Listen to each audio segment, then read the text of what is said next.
Good morning. All right, y'all, we can do better than that. Good morning. There we go. With those in the chamber and our guests in the gallery, please rise for the morning invocation by the good senator from Peltonia. Thank you, Mr. President. Southern Peltonia to be exact. So this is kind of thrown on me last minute, so we'll be short and sweet this morning, but will you bow your heads? Lord, we come to you this morning, and we're so thankful for this beautiful day. Lord, we ask you for your divine guidance and wisdom throughout this process as we make decisions for the state of Colorado. Lord, be with those that are home, taking care of things while we're here doing this job. Lord, I ask all these things in Jesus' name. Amen. Amen. Order. Mr. Schaffler, please call the roll.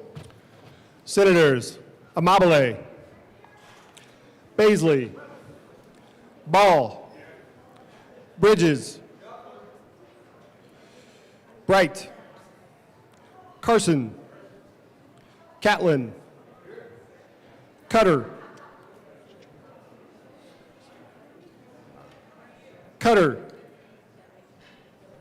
Excused.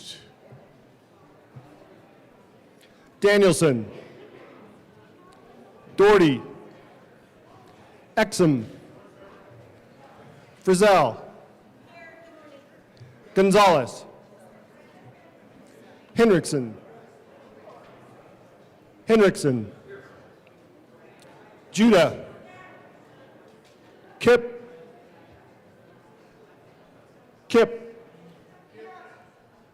Kirkmeyer,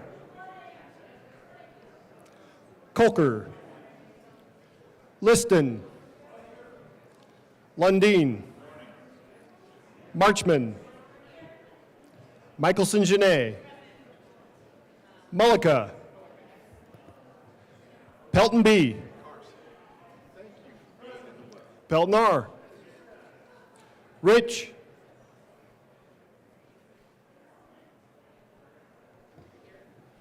Roberts, Rodriguez, Excused. Simpson, Snyder, Sullivan, Weissman,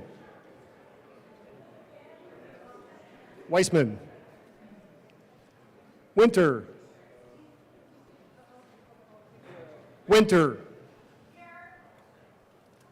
Rodriguez,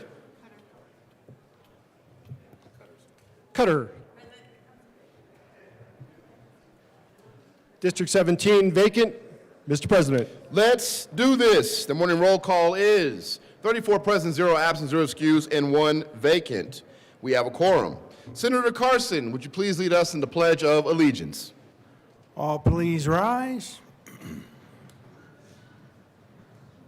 I pledge allegiance to the flag of the United States of America and to the republic for which it stands, one nation, under God, indivisible, with liberty and justice for all. Approval of the journal. Senator, who is just taking his seat and has just stood back up and is walking down the aisle, Senator Snyder.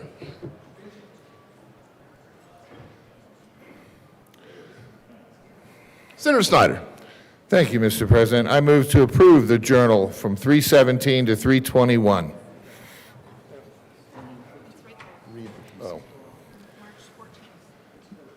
Journal of March 14th, 2025. Thank you for only asking to approve the journal for that day. You've heard the motion. All those in favor say aye. Aye. Opposed, no. No. Wow, that was a tough no, but the ayes have it, and that motion is adopted. Senate Services. Correctly engrossed Senate Bill 160 and 172, Senate Joint Resolution 12, correctly re-engrossed Senate Bill 143, correctly re-revised House Bill 1027, 1040, 1041, and 1093.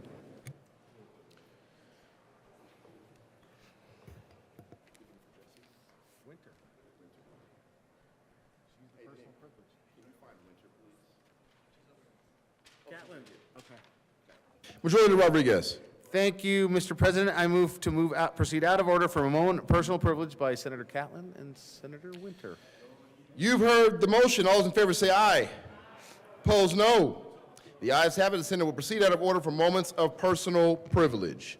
Senator Winter. Thank you, Mr. President. I request a moment of personal privilege. Granted. And Senator Catlin.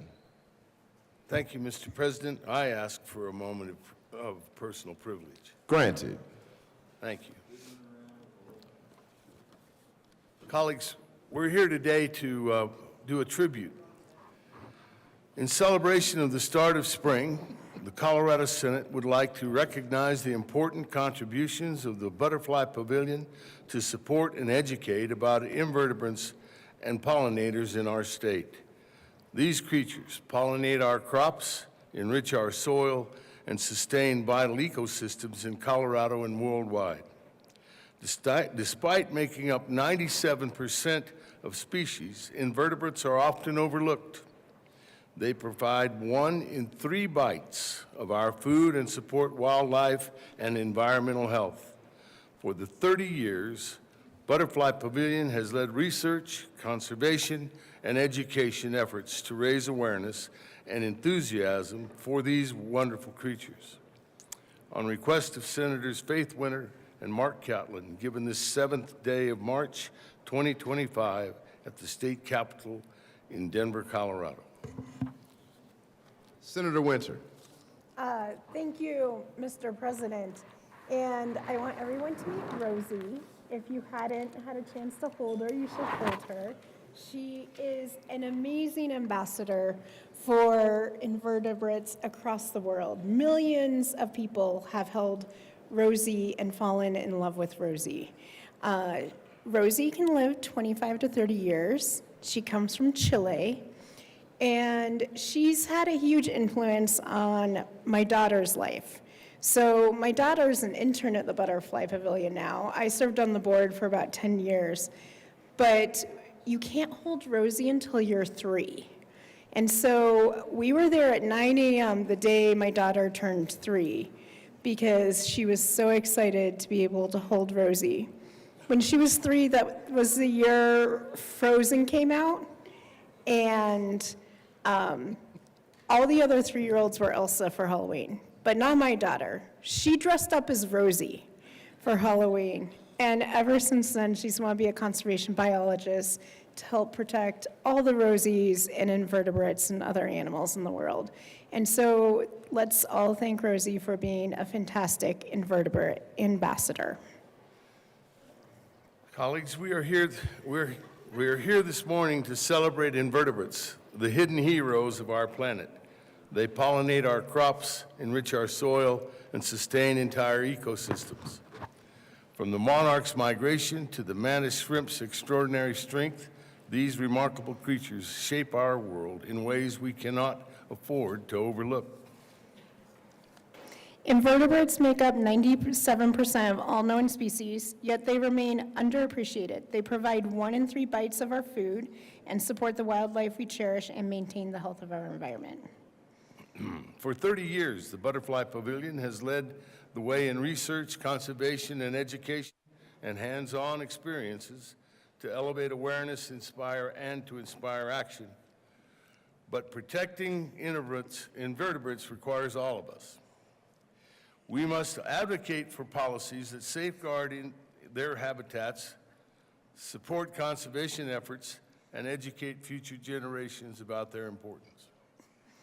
The time to act is now. Let us recognize, appreciate, and protect the small wonders that sustain life on Earth. If you'd like to read some fun facts about invertebrates, I'll give you a couple. Butterflies drink the tears of alligators. There's one for you. Starfish excrete their stomach to eat. Velvet ants, and we have some where I live, scream when they are scared. Swallowtail caterpillars pop out their antennas as a defense and excrete a smell of parsley. There are 1,008 species of native bees here in Colorado. Honeybee females kill the male bees in winter. And that's because honeybee males don't sting. So, So please come visit Rosie, say hi to the Butterfly Pavilion. They are doing fantastic conservation and invertebrate research, and we're happy to host them here today. thank you, Mr. President. Let's give it up, members. Members, guests, don't we all want to see Senator Catlin hold Rosie? No? All right, we tried. Majority Rodriguez. Thank you, Mr. President. I move that we proceed out of order for consideration of resolutions. The motion is to proceed out of order for consideration of resolutions. All those in favor say aye. Opposed, no. The ayes have it, and we will proceed out of order for moments of consideration of resolutions. Consideration of resolutions. Mr. Schaffler, please read the title of SJR 25010. Senate Joint Resolution 010 by Senators Bridges and Baisley and Representative Armagost and Joseph concerning the designation of March 17, 2025 as Colorado Aerospace Day. Senator Bridges. Thank you, Mr. President. I move SJR 010 and ask that it be read at length. Mr. Schaffler, please read SJR 25010 at length. Whereas our nation and the world have significantly benefited from technological and scientific advancements resulting from space exploration and aerospace activities, and whereas Colorado ranks first in the nation for aerospace employment concentration, and whereas there are over 33,000 Coloradans who are directly employed in aerospace, with the aerospace cluster supporting over 240,000 jobs, and whereas Colorado is home to the nation's top aerospace companies, including Boom Supersonic, BAE Systems, Blue Origin, Boeing, L3 Harris, Lockheed Martin Space, Maxar Technologies, Northrop Grumman, Raytheon, Sierra Space, and United Launch Alliance, and close to 500 additional companies that support the aerospace sector by providing services and developing products, including spacecraft, launch vehicles, satellites, command and control software, sensors, and navigation operations. And whereas Colorado is a strategic location for national space and cyber activity with 5 key military commands, North American Aerospace Defense Command, NORAD, the United States Northern Missile Defense, the United States Army Space and Missile Defense Command/Army Forces Strategic Command, and the permanent home of United States Space Command and 3 space-related United States Space Force bases, Buckley, Peterson, and Schriever. Whereas the United States Air Force Academy, along with Colorado's colleges and universities, including the University of Colorado Boulder, University of Colorado, Colorado Springs, Colorado School of Mines, Colorado State University, Metropolitan State University of Denver, University of Denver, Colorado Mesa University, and Fort Lewis College, provides access to world-class aerospace-related degrees and offers aerospace companies one of the country's most educated workforces. And whereas various organizations are key to Colorado's prominence in aerospace, such as the American Institute of Aeronautics and Astronautics, the world's largest aerospace technical society, the Colorado Space Coalition, a group of industry stakeholders working to grow and promote Colorado as a center of excellence for aerospace, the Colorado chapter of Citizens for Space Exploration, housed within the Colorado Business Roundtable, whose mission is to promote better understanding of aerospace and its importance in our economy and daily lives, as well as promoting the importance of human space exploration, and the Colorado Space Business Roundtable, an organization that works to convene stakeholders from industry, government, and academia to advance aerospace business and workforce opportunities throughout the state. And whereas the Colorado Air and Spaceport seeks to serve as America's hub for commercial space transportation, research, and development, this horizontal launch facility will have the potential to become the foundation for a global suborbital transportation network connecting Colorado globally. Now, therefore, be it resolved by the Senate of the 75th General Assembly of the State of Colorado, the House of Representatives concurring herein, that we, the members of the Colorado General Assembly, 1, strongly urge and request the government of the United States of America to take action to preserve and enhance American leadership in space, spur innovation, and ensure our continued national and economic security by increasing funding for space exploration and activities. 2, recognize that Colorado's aerospace industry plays a pivotal role in NASA's Artemis program, with numerous companies contributing critical technologies and expertise to enable human exploration of the moon and beyond. Lockheed Martin Space, headquartered in Littleton, is a prime contractor for the Orion spacecraft, the crew vehicle designed to transport astronauts to lunar orbit. United Launch Alliance, based in Centennial, provides the second stage, which propels the Orion spacecraft to the moon after launch. BAE Systems, located in Boulder, contributes advanced spacecraft instruments, and sensors for Artemis-related missions. Similarly, Raytheon Technologies, Colorado Operations Supply, precision navigation and control systems, ensuring the accurate trajectory and landing of lunar missions. 3, congratulate the Colorado Department of Labor and Employment in partnership with the aerospace industry and key space organizations, such as the Colorado Space Business Roundtable and its newly established teacher externship program aimed at bridging the gap between K-12 education and industry needs. This initiative provides educators with hands-on experience that enables them to bring real-world applications back to their classrooms and enhance their understanding of the skills and knowledge required in today's workforce, particularly in STEM fields, and to inform curriculum development that aligns with current industry standards. 4, hereby declare March 17, 2025 to be Colorado Aerospace Day. Be it further resolved that copies of this joint resolution be sent to President Donald Trump, Vice President J.D. Vance, Speaker of the House of Representatives Mike Johnson, House Minority Leader Hakeem Jeffries, Senate Majority Leader John Thune, Senate Minority Leader Charles E. Schumer, Senator John Hickenlooper, Senator Michael Bennet, Congresswoman Diana DeGette, Congressman Joe Neguse, Congressman Jeff Hurd, Congresswoman Lauren Boebert, Congressman Jeff Crank, Congressman Jason Crow, Congresswoman Brittany Pedersen, Congressman Gabe Evans, Janet Petro, Acting NASA Administrator, Chris Rochelot, Acting Administrator, Federal Aviation Administration, Governor Jared Polis, Lieutenant Governor Diane Primavera, Major General Laura L. Clellan, the Adjutant General of Colorado, General Stephen N. Whiting, Commander, U.S. Space Command, Colonel Heidi Dexter, Commander of Space Base Delta II, Buckley Space Force Base, Dr. Heather Pringle, Chief Executive Officer, Space Foundation, Dr. Ronald M. Sega, Co-Chair, Colorado Space Coalition, Deborah Wilcox, Chair, Colorado Space Business Roundtable, Stacy DeFore, Chair, Colorado Citizens for Space Exploration, Christy Farley, Chair, AIAA Rocky Mountain Section, Jeff Kloska, Director, Colorado Air and Spaceport, and Debbie Brown, President, Colorado Business Roundtable. Senator Bridges. Thank you, Mr. President. Colleagues, thank you for standing. You may be seated while I talk about Space Camp. So, we here in Colorado have now, with the passage of SJR 010 in binary, today is Colorado Aerospace Day. Aerospace is a core Colorado industry and key to our economy.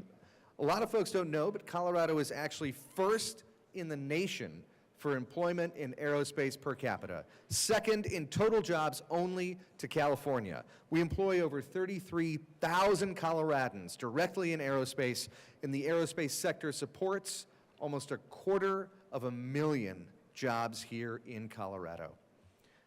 You know, when I was at Space Camp, which I don't talk about a lot, some people in here may know that I went to Space Camp, I successfully landed a spaceship. I was the pilot on the USS, not the USS, sorry, just the regular space shuttle, on the Space Shuttle Endeavour. And I forgot to put the landing gear down, but a guy walked in from outside and flipped some switches, and then we had the landing gear down, and I have landed a spaceship in a simulator. I'm sure I could do it in real life. Colorado is also home to key military commands, industry organizations, an air and spaceport, and world-class academic institutions. And colleagues, as we officially declare today Aerospace Day, let us reaffirm that Colorado is the rightful home of Space Command. Had a great conversation with Congressman Evans about this just now, as I was also advocating for Medicaid protection, and he knows and we know that even though the Space Force's uniforms were lifted directly from Battlestar Galactica, and their logo is more copy than homage to Star Trek, these Guardians of the Galaxy, apologies, Guardians, which is actually what you call members of the Space Force, belong in the state with the highest per capita aerospace economy in the nation, and we are already a mile closer to space. So, everybody stop by the exhibits on the first floor, learn a little more about the industry we have here in the state and the companies, and this is a core part of just about everyone's district here in the state, so go down and say hello today. Senator Baisley. Thank you, Mr. President. And in addition to all the incredible accomplishments by the good senator from Greenwood Village and Space Camp, right. Amazing as those are. Thanks, Martin Marietta, sponsored by Martin Marietta. Thank you. We'd also like to want to recognize there are over 55 organizations and companies from all over the state of Colorado, hundreds of business leaders, students, space enthusiasts here in the state capitol under the Golden Dome on the first floor, showcasing the amazing things that they are doing and here in Colorado. So please, if you have time today, stop by and introduce yourself. And there will be breakfast served all the way until noon. Exhibits open until 2 p.m. And at 1 p.m., please join the annual Aerospace Day photograph on the Rotunda steps. 1 o'clock, everyone's encouraged to attend. Also this evening, there's a legislative reception at McNichols Civic Center building across the street at 144 West Colfax, beginning at 3, where there'll be industrial panel about securing the future, addressing workforce needs and capabilities for aerospace and defense. And thank you to everyone who has come here, and specifically, we have visitors from the aerospace industry on the floor I would like to recognize. So from right to left, Christy Lee from United Launch Alliance. Second, next to her, Morgan Alou from the Colorado Space Coalition. Then Deborah Cox from the Colorado Space Business Roundtable. Corey Brooker from Lockheed Martin, and one small company from Golden called Tracer that makes printed circuit board assemblies for the larger aerospace companies, and that's Marina Strauss. Thank you all for being here this morning.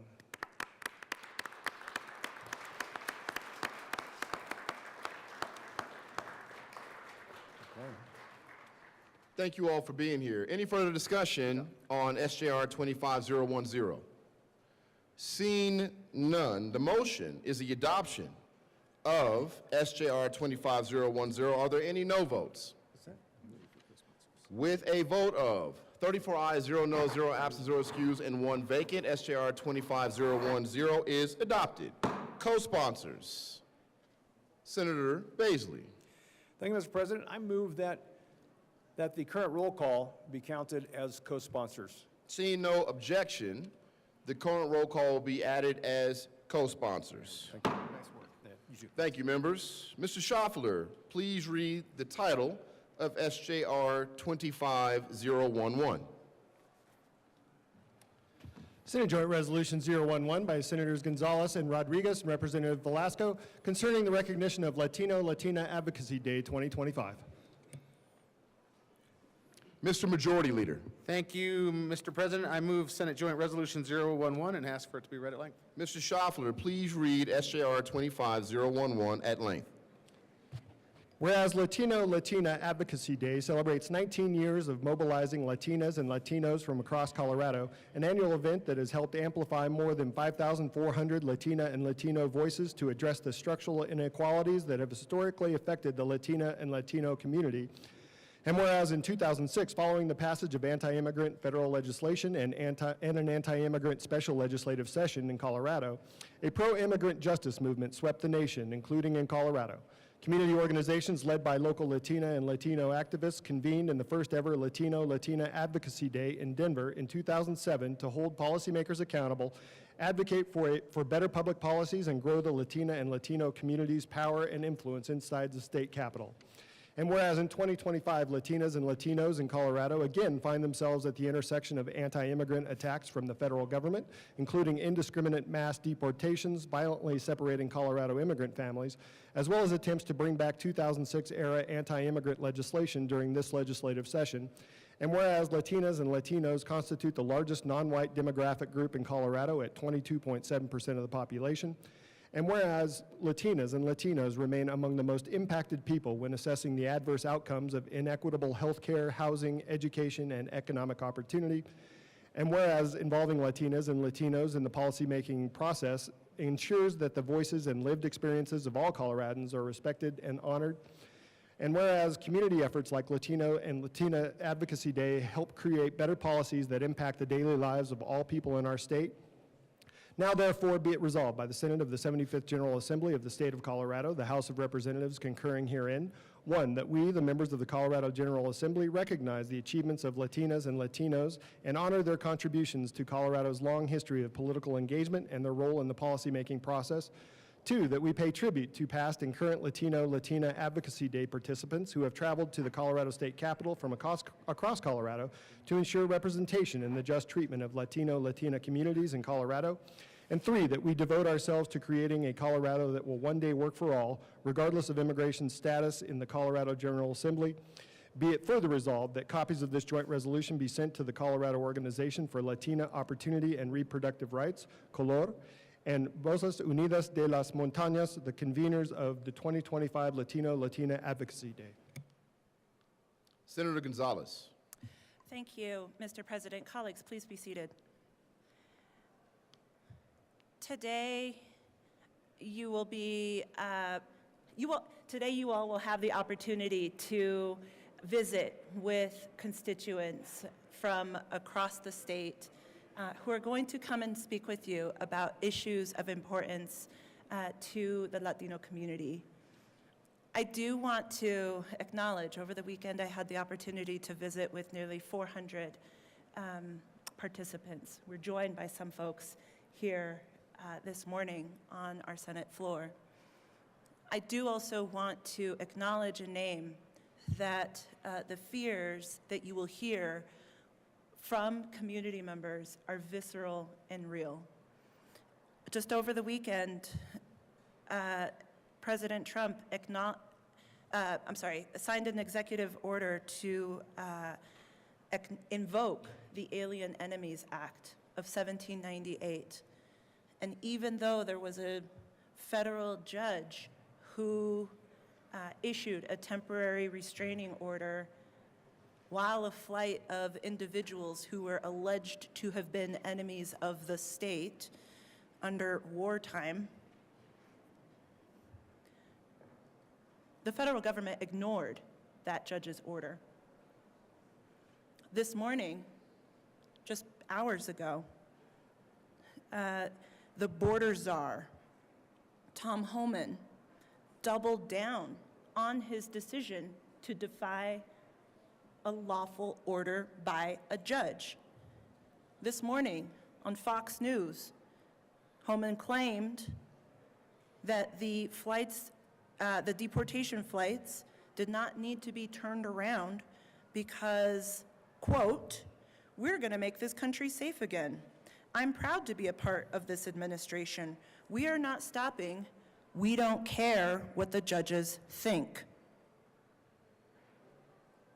Colleagues, far too often, we have seen the ways in which immigrants too often have been canaries in the coal mine.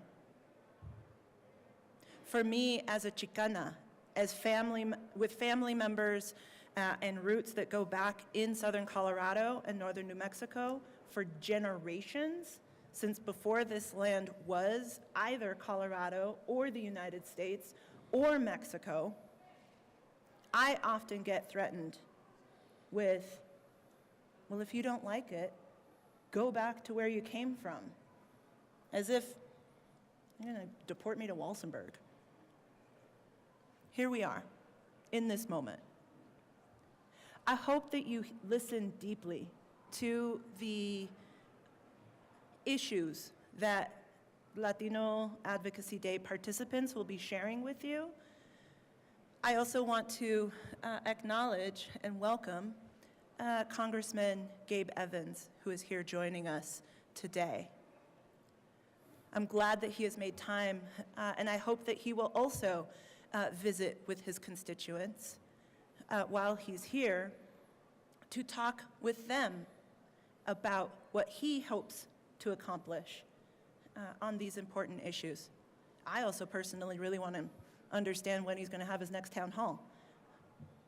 With that, thank you all for the opportunity to acknowledge this important day. I'd like to invite the participants from Latino Advocacy Day to stand and to be acknowledged.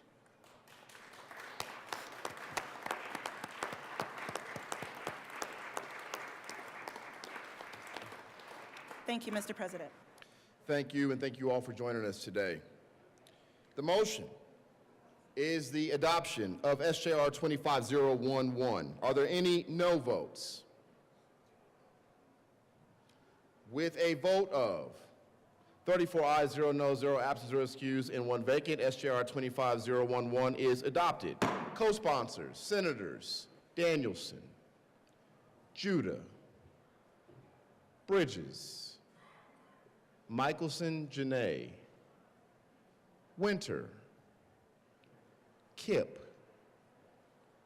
Weissman, Cutter, Marchman, Ball, Sullivan, Snyder, Colker, Amabile, Exum,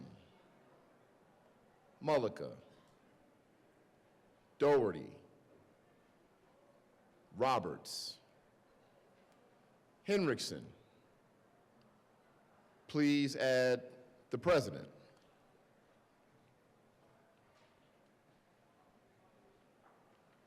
Third reading of bills. Consent calendar. Mr. Schaffler, please read the title of the bill on the consent calendar.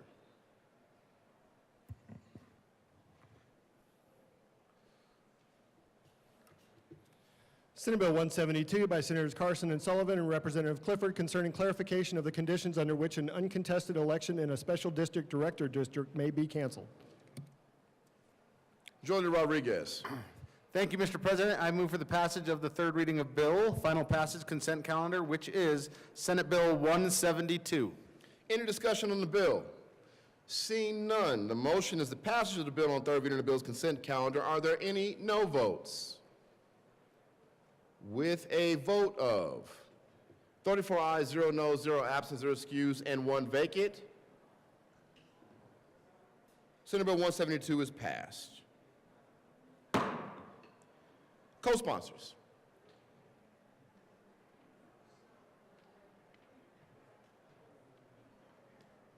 Third reading of bills. Final passage. Mr. Schaffler, will you please read the title of Senate Bill 160? Senate Bill 160 by Senator Snyder and Judah and Representatives Hamrick and Morrow concerning requiring certain motor vehicle manufacturers that have affiliates to sell through franchise motor vehicle dealers.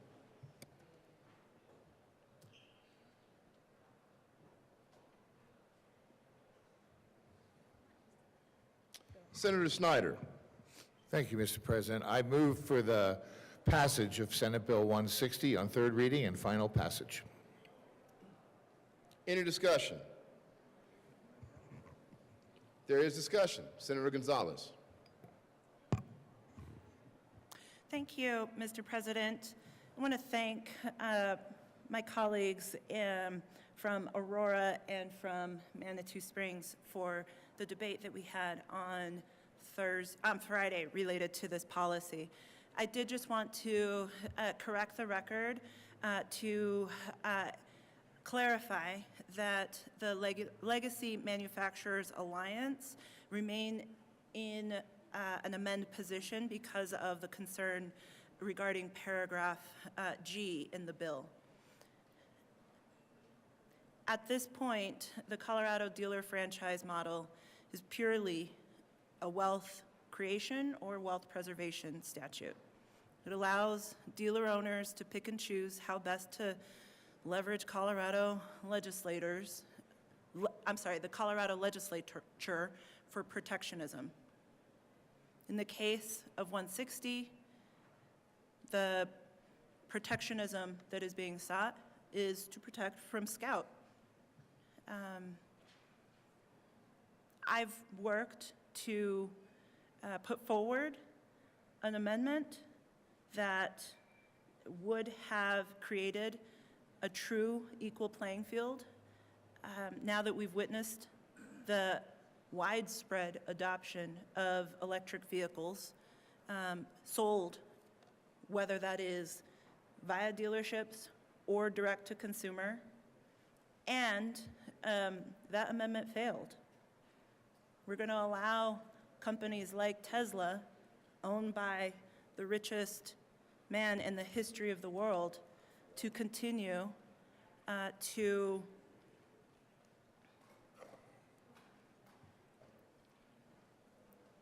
play by a different set of rules. than the rules that every other manufacturer in this state operates and nearly every other manufacturer operates within this state. With that being said, I appreciate the work being done.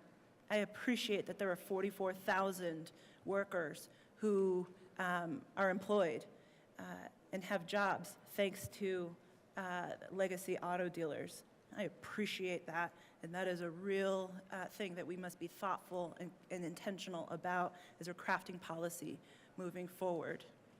My concern remains that when other companies like Tesla get to play by different sets of rules than everyone else, that hurts us all. I ask for a no vote. Any further discussion? Seeing none, the motion is the passage of Senate Bill 160. Are there any no votes? Senators Gonzalez, Michelson Janae, Winter, Henriksen, Weissman, Ball, Sullivan, Cutter, Bridges, Amabile, Mullica, Rich.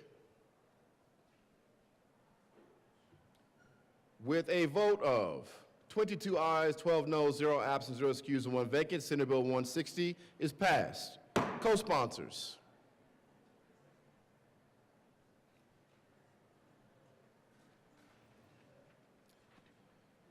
General orders. Second reading of bills, consent calendar. The good senator in the amazingly green jacket, Senator Mullica.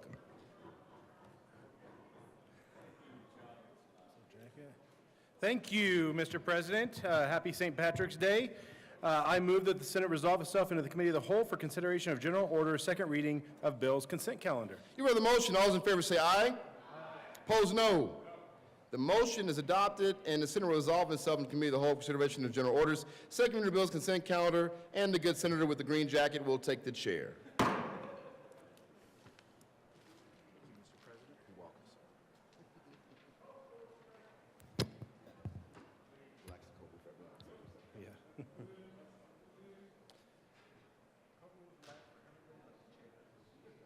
Esther, are we good?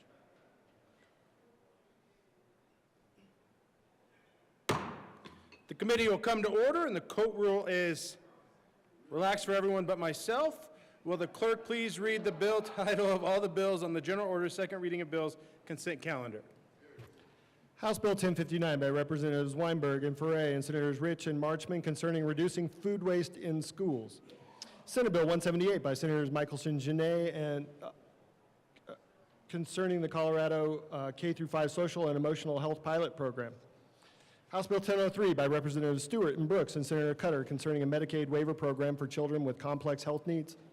House Bill 1181 by Representatives Clifford and Puglisi and Senator Weissman and Lundin concerning the Colorado Rangers Law Enforcement Shared Reserve.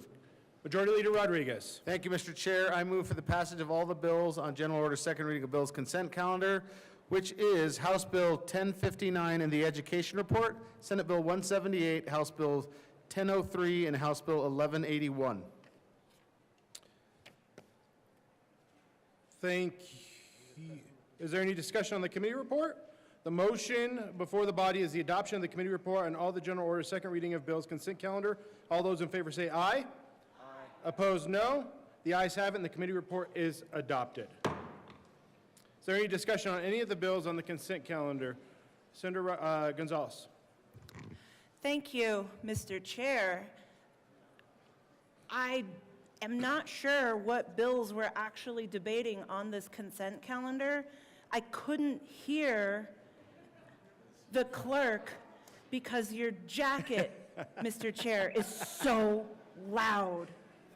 Seeing no further discussion, the motion before the body is the adoption of all the bills on general order, second reading of bills, consent calendar. All those in favor say aye. Aye. Opposed, no. The ayes have it, and the bills are adopted. Mr. Majority Leader. Thank you, Mr. Chair. I move the committee rise and report. The motion is for the committee to rise and report. All those in favor say aye. All those opposed, no. The ayes have it, and the motion is adopted. The committee will rise and report.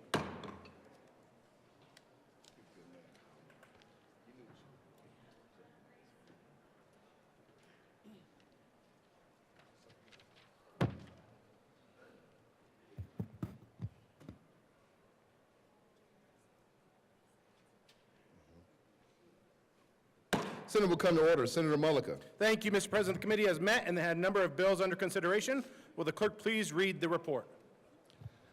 March 17, 2025. Mr. President, your committee of the whole begs leave to report it has had under consideration the following attached bills, being the second reading thereof, and makes the following recommendations thereon. Senate Bill 178, passed on second reading and ordered engrossed and placed on the calendar for third reading and final passage. House Bill 1059, as amended. House Bill 1003, House Bill 1181, passed on second reading and ordered revised and placed on the calendar for third reading and final passage.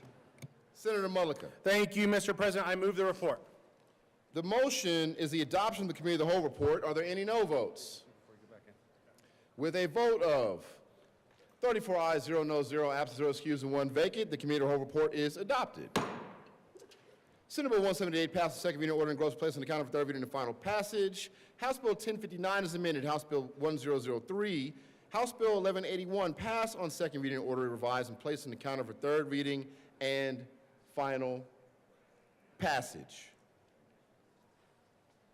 Majority Rodriguez. Thank you, Mr. President. Pursuant to Senate Rule 21C, I move that the Senate grant leave to the Joint Budget Committee to meet while the Senate is in session. You heard the motion. All those in favor say aye. Opposed, no. The ayes, I think, have it, and the motion is adopted. Y'all are dismissed. General orders, second reading of bills. Senator Mullica.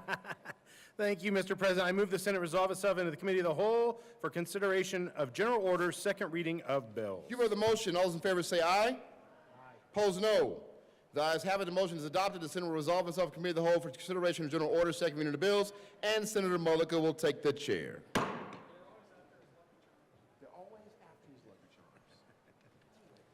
actually just doing 40 components. Okay.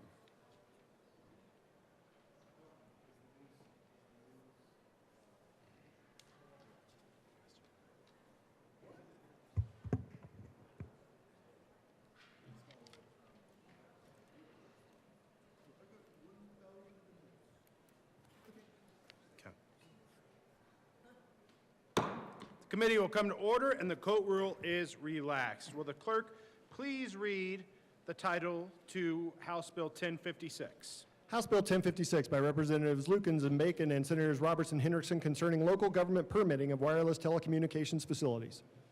Senator Roberts. Thank you, Mr. Chair. I move House Bill 1056 and the Local Government and Housing Committee report. To the committee report. Thank you. In the committee, we adopted a couple amendments to make, one to make clear when a shot clock begins, and the other as a result of consultation with our tribal nations to make clear that you still need to get permission from a tribal nation before you locate infrastructure on their property. I ask for an aye vote. Is there any further discussion on the committee report? Seeing none, the question before us is the adoption of the committee report. All those in favor say aye. Aye. All those opposed, no. The ayes have it, and the committee report is adopted. To the bill. Senator Roberts. Thank you, Mr. Chair. Colleagues, glad to be here with the good senator from Pueblo to present House Bill 1056. This is a bill that came out of an interim committee that was established last interim, the Cell Phone Connectivity Interim Study Committee. I was pleased to be a member of that committee along with the good senator from Pueblo and the senator from Cheyenne Wells, as well as House members, where we dug into this issue pretty extensively and learned a lot more about cell phone coverage and cell phone issues, wireless issues, than I ever thought I would know. But we met here in the Capitol, heard from experts. We also took field trips and went out and talked to 911 operators, to local government officials, to telecom companies. And we heard about some of the reasons why cell phone coverage is challenging in our state, both in rural areas and in mountainous areas, but also here in the metro area. I'm sure everybody's experienced some level of cell phone challenges, connectivity challenges, regardless of where you are in the state. It happens everywhere.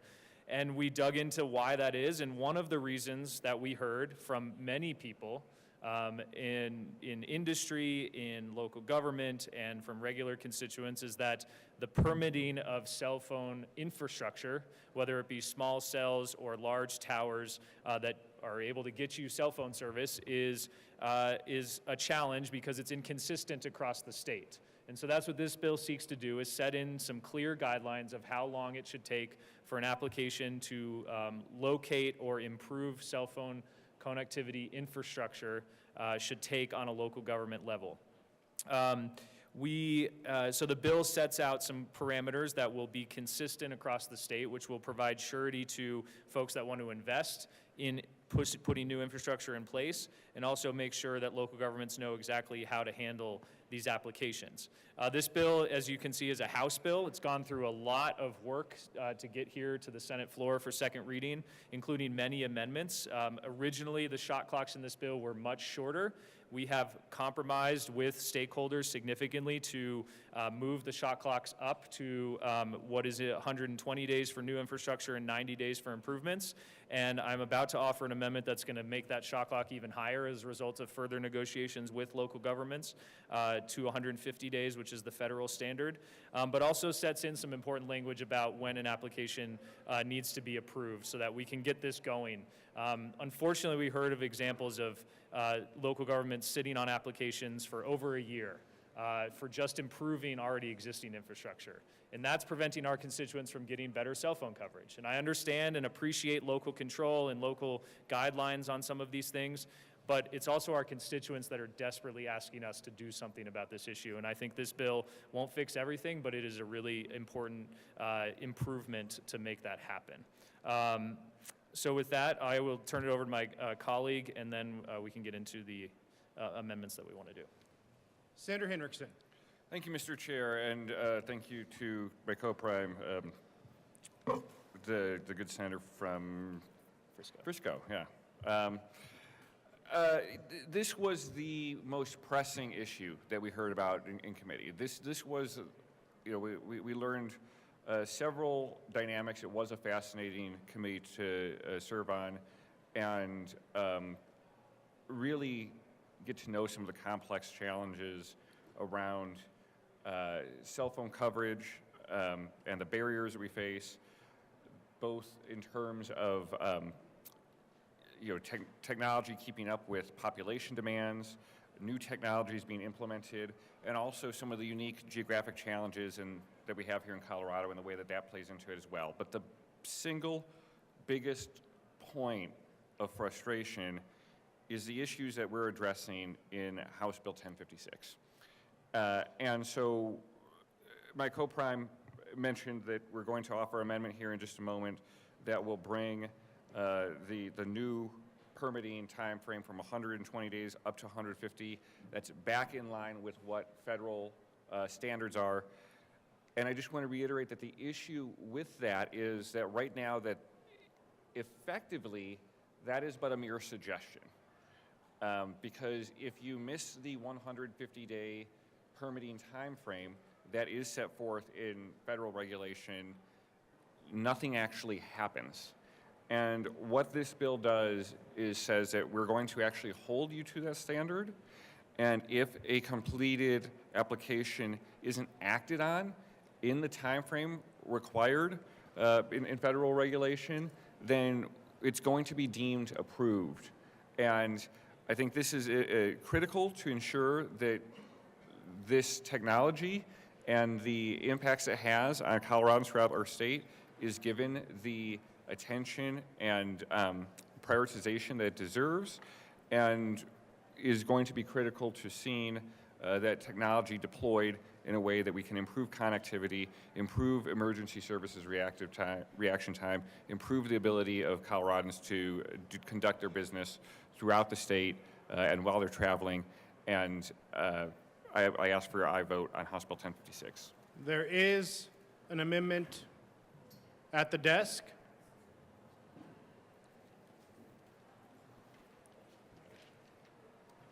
Will the clerk please read Amendment L40?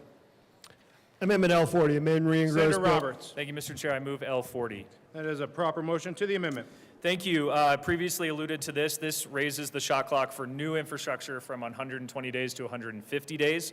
Also makes a technical change that we had to clean up from the Local Government and Housing Committee report. Thank you. Is there any further discussion on Amendment L40? Seeing none, all those in favor of L40 say aye. Aye. All those opposed, no. The ayes have it, and L40 is adopted. To the bill. Senator Pelton. Thank you, Mr. Chair. So let me start by saying I want to say thank you to the bill sponsors, especially the bill sponsor from Frisco that I've been working with, to make sure that we had some stuff around this bill where it wasn't going to take away from land use authority so bad. I appreciate the amendment to take it from 120 to 150. That matches the federal standard that we already have. However, I'm still just frustrated with taking of the land use. I have to tell you that when I noticed the places that were being used as an example, a lot of them, or all of them, were pretty much not from my side of the aisle. My county commissioners are doing a great job of making sure to protect private property rights. If they want this tower on their property, they're going to do it, and it's going to do it in a short amount of time. I think our turnaround was probably 60 days or less. My frustration is that we have a great wireless company out where I live, and it's a homegrown wireless company. They're in northeastern Colorado. I'm not going to say their name, but they actually don't agree with the bill. So they actually had pulled their support from it from the beginning. So they liked what we do. They like how we do this and that sort of thing. So, I mean, I don't know if they've changed their mind or not, but one of the things that I want to point out is that if your counties aren't doing anything wrong, and I appreciate if we're not doing anything wrong, the bill's not going to punish us, but I would like to make sure that if we weren't doing anything wrong, we shouldn't be even bringing the bill for those counties anyway. A perfect example is in my counties, one of the many times that I sat on a land use hearing that dealt with towers that I had to recuse myself with because I had a conversation with one of the Vero people before the land use hearing, so it was one of those things I had to recuse myself to vote on. But we had to change a tower. They had to change a tower, and with the tower already being there is an old dilapidated tower, and we had a rule that if there's a tower already there, you can replace it with a new tower. And we did that and very quickly and not in a timely or in a very timely manner to make sure that we weren't hurting any of that cell phone coverage. I'm very well aware of how important cell phone coverage is, especially where I live, because there's a lot of places that we don't get it, but it's not because we're not putting up towers, it's just that it's very sparsely populated and that sort of thing. A lot of times I'll look at my phone and I'll say, oh, look, it's coming from Nebraska, because I'm that close to Nebraska when I'm using my cell tower or using the cell tower. So my first amendment is we're going to ask for certain counties to be exempt. There is an amendment at the desk. Will the clerk please read Amendment L32? Amendment L32, amend, re-engross Senator bill page. Pelton. Thank you, Mr. Chair. I move L032. That is a proper motion to the amendment. Thank you. Basically, what this amendment does is it just makes 50,000 or fewer to be with the population to be exempt from the bill, and so because that would take care of the majority of my counties out there to make sure we're not doing anything wrong. We shouldn't have a shot clock. We shouldn't have any of that thing, time limit on our land use. So that's what I'm asking for today. Any further discussion on L32? Senator Roberts. Thank you, Mr. Chair, and thank you to the good senator from Sterling for this. I respectfully ask for a no vote. I represent 10 counties, and only 2 of them are over 50,000, so this would apply largely to my district too. I think it would have a perverse incentive by putting on the map the counties where permitting is more challenging and could be more confusing and more time consumptive, and that would cause investment from the companies that we need to come in to create better cell phone coverage from even going to those counties. So I think this would actually hurt rural communities more than it helps. So for that, I ask for a no vote. Seeing no further discussion, the motion before us is the adoption of Amendment L32. All those in favor say aye. Aye. All those opposed, no. No. The noes have it, and L32 is lost. To the bill, Senator Pelton. Thank you, Mr. Chair. So, again, we do a really good job. I want to bring up a very sparsely populated county in Saguache County. It was on the news, actually, where the community there in Saguache was complaining about a cell tower. And that cell tower, they didn't want it going up and that sort of thing, but the county commissioners did respect private property rights and put up that tower, listening to the community, putting in rules and regulations around how that tower was going to sit. So I really appreciate them, and I was going to use that as an example of how a lot of municipalities or a lot of counties, especially smaller counties, respect private property rights. So I have another amendment that I'm going to ask for. There is an amendment at the desk. Will the clerk please read Amendment L33? Amendment L33, Senator amending Pelton. gross.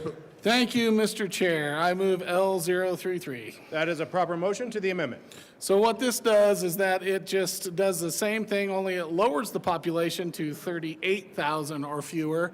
And that would still make sure that all of my counties, except for Weld, of course, but the rest of the counties would be exempt from the bill. Is there any further discussion on Amendment L? Senator Henriksen. Thank you, Mr. Chair.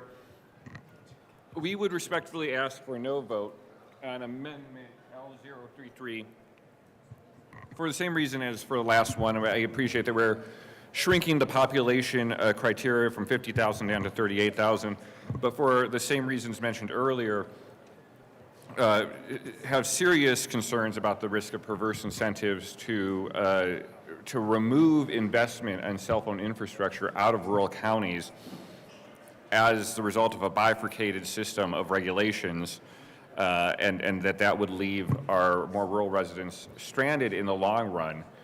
So again, ask for a no vote on L033. Senator R. Pelton to the amendment. Yes, sir. Thank you, Mr. President. I actually really like this amendment. It would exempt all but one of my counties. I was the same way. My counties work very hard to hit these deadlines already, and I think, you know, exempting them from this would really be a good thing. So I'm in full support of this amendment. Seeing no further discussion on Amendment L33, the motion before us is the passage. All those in favor say aye. Aye. All those opposed, no. No. The noes have it, and Amendment L33 is lost. To the bill, Senator Pelton. Thank you, Mr. Chair. You dressed very dapper today. Thank so let's go through this again. Our smaller counties do an excellent job to make sure that we have good cell coverage. Whenever somebody comes to us and asks us for cell towers, we make sure that we follow the guidelines that we have, which is not that long a guidelines. We make sure that people are aware of the tower that's going to go around them. We make sure to give notice and that sort of thing. So we do an excellent job to make sure that these towers are sited properly in our communities. So let's go to another amendment. There is an amendment at the desk. Will the clerk please read Amendment L34? Amendment L34, Senator amending Pelton. Thank you, Mr. Chair. So this amendment, what this amendment does, oh, I'm sorry, I move L034. Thank you. Senator Pelton to the amendment. Thank you, Mr. Chair. So basically, this won't cover all of my counties, but it'll certainly cover the smaller ones that the extra regulations will affect. And that's going to be smaller counties like Sedgwick, Washington, Phillips, Sedgwick, Washington, Phillips, Yuma, and Washington counties, yeah, 4 counties, sorry. So it's going to affect those counties, and, you know, when we put more regulations around some of this stuff, these smaller communities have a hard time following suit and making sure they're doing what they're supposed to be doing. I don't want them to be punished if they accidentally make a mistake on their shot clock that they're on. And, you know, being a smaller county, that's going to be kind of hard. So I just want to make sure that these littler counties, these 4 counties, will be exempt from the bill in my district. So I ask for an aye vote on 034. Senator R. Pelton.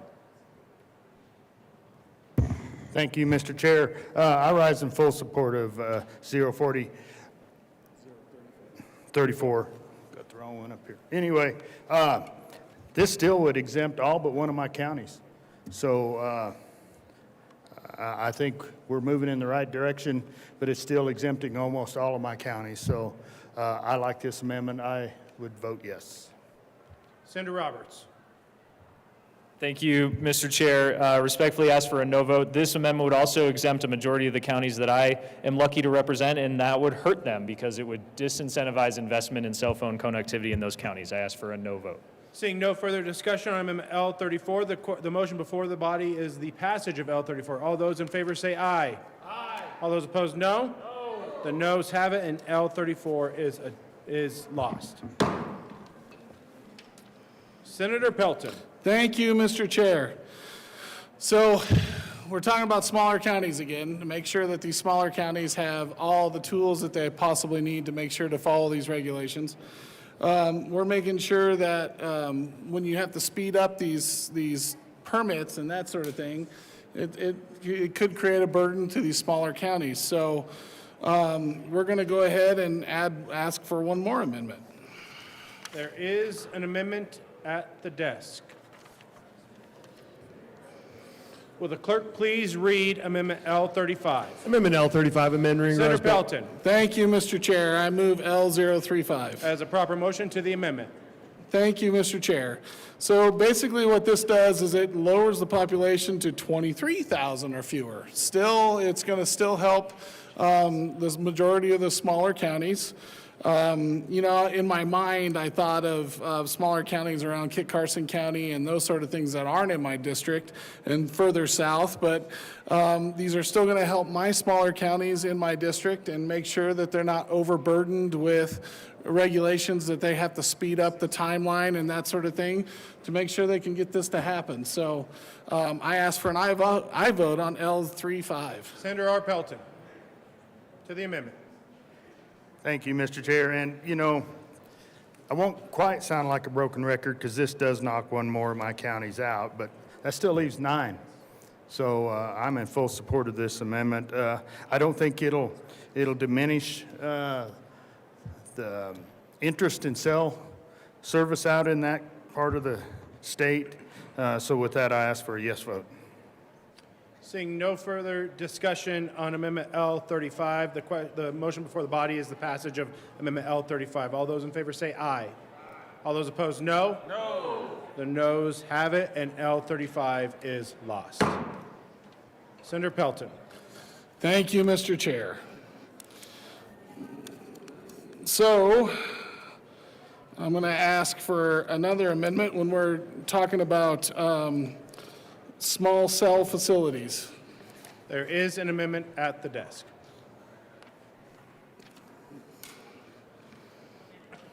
Will the clerk please read the title to Amendment L31? Amendment L31, amending. Senator Pelton.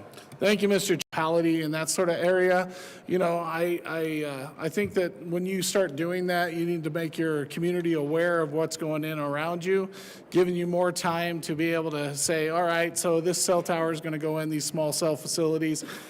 So we've actually accomplished the second half of this amendment, which, you know, for new permitting projects, we've reinstated the 150-day time frame, which is, again, the federal standard there for them to have the same time frame requirements, and ask for a no vote on L31.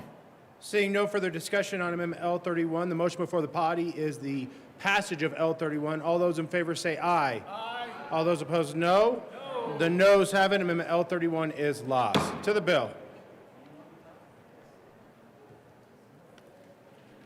Seeing no further Senator Pelton. What the hell? Come here, go away. Come here, go away. All right, thank you, Mr. Chair. So let's go through the bill one last time. So basically what this is concerning local government's permitting of wireless telecommunication facilities. Again, I'll go back through and talk about how in my communities on the Eastern Plains and most of the communities that serve districts that really enjoy local government control, local control, they don't want this bill. And I appreciate all the work that went to it because I see that there's been a lot of amendments done to it in the House and now in the Senate. When we're talking about wireless service facilities, we're talking about co-location of applications, meaning the applicant of that results in the substantial change of an existing wireless communications facility.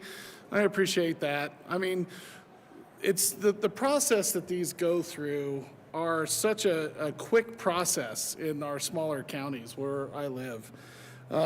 Basically, we make sure that we won't even let you fill out a permit until you have a discussion or a lease or some sort of accommodation from the private property owner to make sure that you're not wasting our time when you bring the permit in. We want to make sure that everybody is taken care of on all ends. So you make sure you have that discussion moving forward, and you make sure that you have that discussion with the private landowner. I do like the fact that local government can reject the application without it moving forward. That's a good thing. But I will tell you that that's going to happen a lot now in these smaller counties that are going to get mad about this. So I want to be very, very careful when we're talking about local governments and local control on what we're doing moving forward. And I'm going to ask for a no vote on House Bill 25-1056.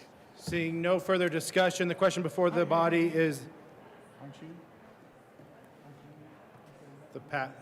the passage of House Bill 1056. All those in favor say aye. Okay, we're being a quick senatorial 5. Sorry, I thought he was still running an amendment.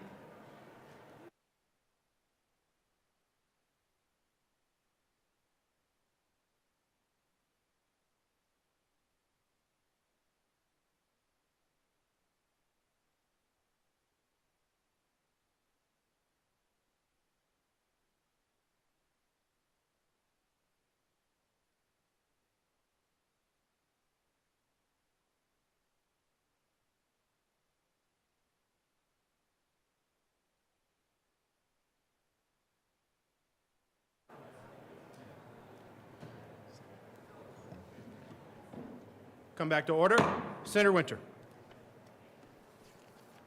There is an amendment at the desk. Will the clerk please read Amendment L41? Amendment L41, amend the local Senator government. Winter. Thank you, Mr. Chair. I move Amendment L041. That is a proper motion to the amendment. And what this amendment does is it adds a word, completed, that the reports that are turned in have to be completed. And so if we are putting timelines on these reports for local governments, we should make sure that they are getting a complete report in order to approve it or not. Thank you, Senator Winter. To the amendment, Senator Roberts. Thank you, Mr. Chair.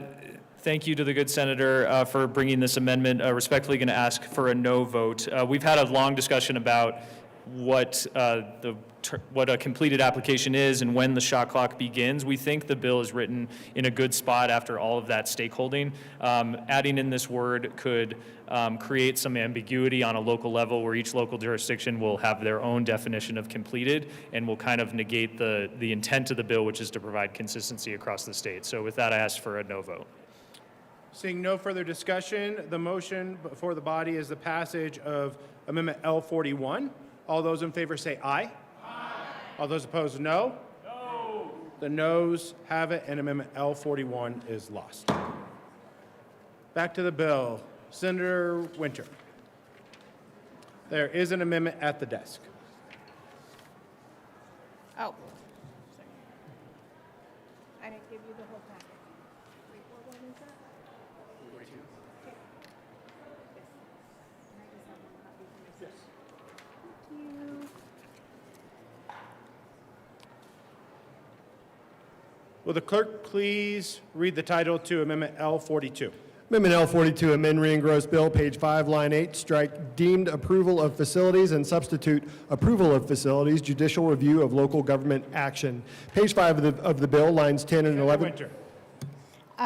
Thank you, Mr. Chair. I move L042. That is a proper motion to the amendment. Essentially, this is talking about what is deemed approved and what happens should the local government need more time, and talks about the applications under the current law. And it says, an applicant that is adversely affected by any final action or failure to act by a local government that is inconsistent.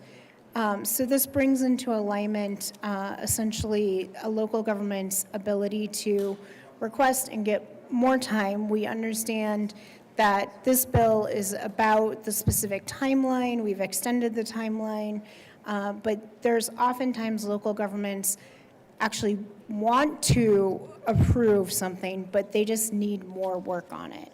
And I ask for a yes vote on L042. Thank you, Senator Winter. To Amendment L42, Senator Roberts.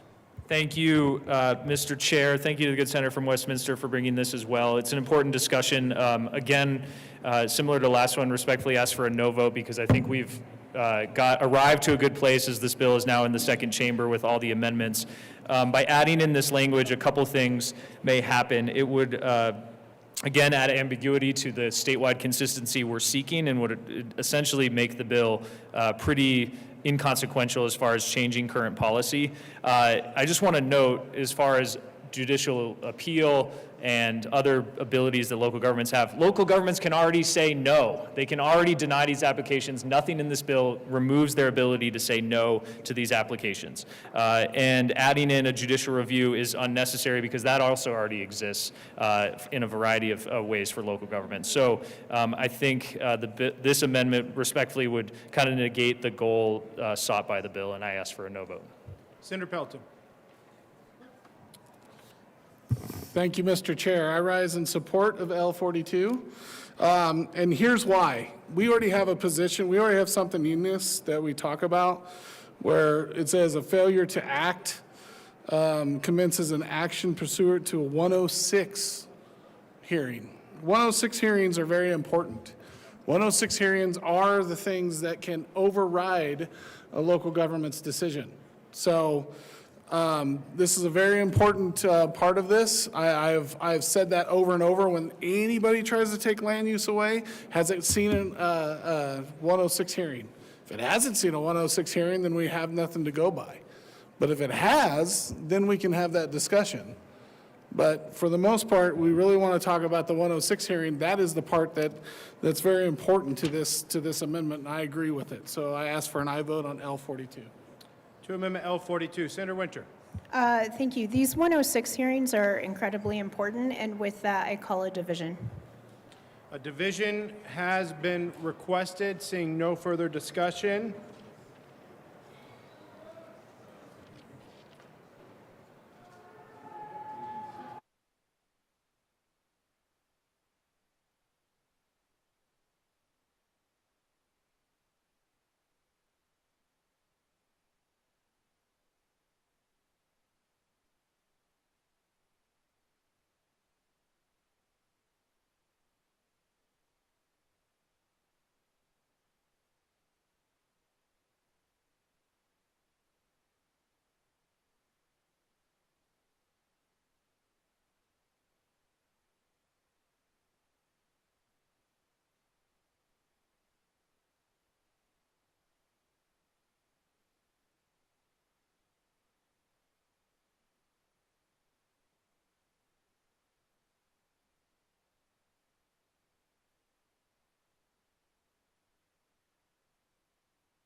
we go. A division has been requested. All those in the chamber not entitled to vote, please be seated. The motion is for the adoption of Amendment L42. All those in favor, please stand.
Please be seated.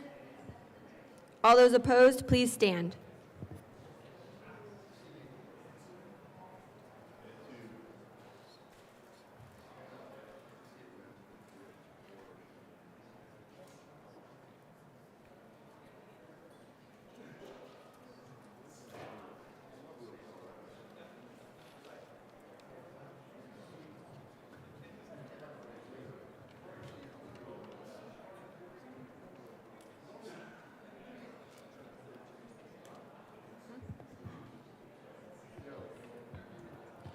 Chair is not in doubt. The amendment fails. To the bill.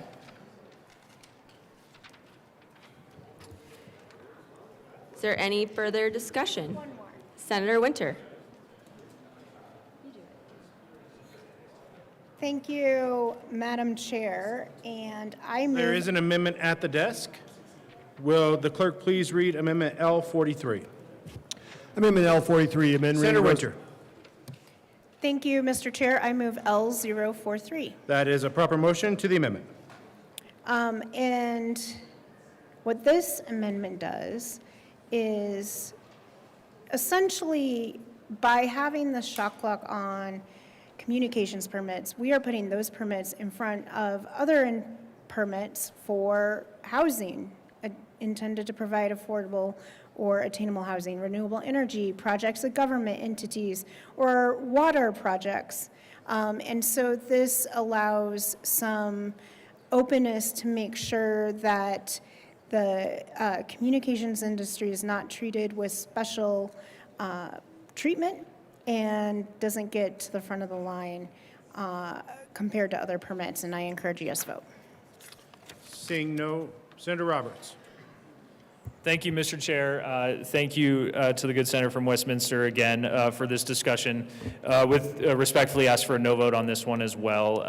In the bill already, we've allowed a tolling provision for local governments of up to 30 days. So they can already pause these applications if they need to. And again, they can deny an application if it's not meeting their local standards. So this would again just kind of get at the heart of the goal of the bill, which is to provide statewide consistency and make sure these applications are processed in a timely manner. Senator Pelton. Thank you, Mr. Chair. I rise in support of L43, and who would ever think it that the good senator from Westminster and the good senator from Sterling are together on a bill that are asking for more local control? I mean, there's some parts in this amendment that I'm not 100% like, but I totally get where the good senator from Westminster is doing this from. So I really ask for an aye vote. This is a good bill. This is a good amendment to get onto there where we're talking about some of these smaller municipalities, some of these smaller counties, when they can ask for more than 30 days. I think that having as much time as you possibly can, that makes sense to me, especially with these smaller areas. So I ask for a yes vote on 43, L43. Senator Winter. Thank you, Mr. Chair. And Members, coming from local government, I understand how complicated local permitting can get. Because there might be some place that has different topography. It's next to different types of housing. It's next to different types of commerce. It's next to different open space or wildlife habitats. And in addition, making sure local governments have the flexibility to not just put communications and the communications industry ahead of other permits, and being able to have that tolling ability is incredibly important. You know, when I was on local government, we fell behind on permitting, I'll admit that, and we worked really hard to fix it. But if this had been in place, that would have meant really important water projects went to the wayside, and I encourage a yes on this amendment and call it division. A division has been requested.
Has been requested.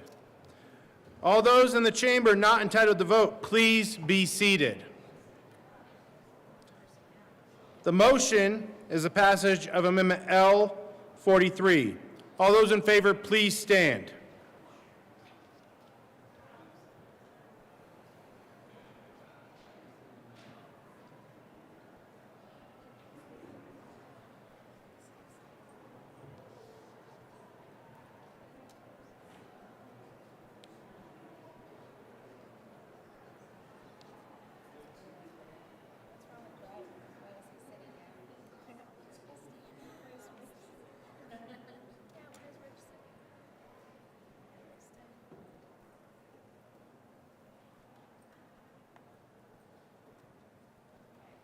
Thank you. Please be seated.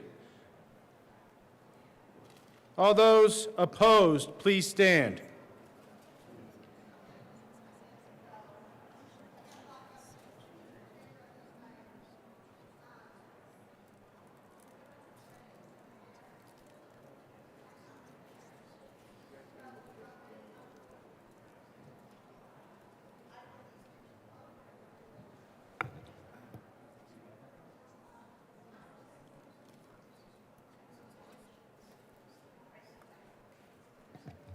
We're going to be in a senatorial 5. We're going to be in a senatorial 5.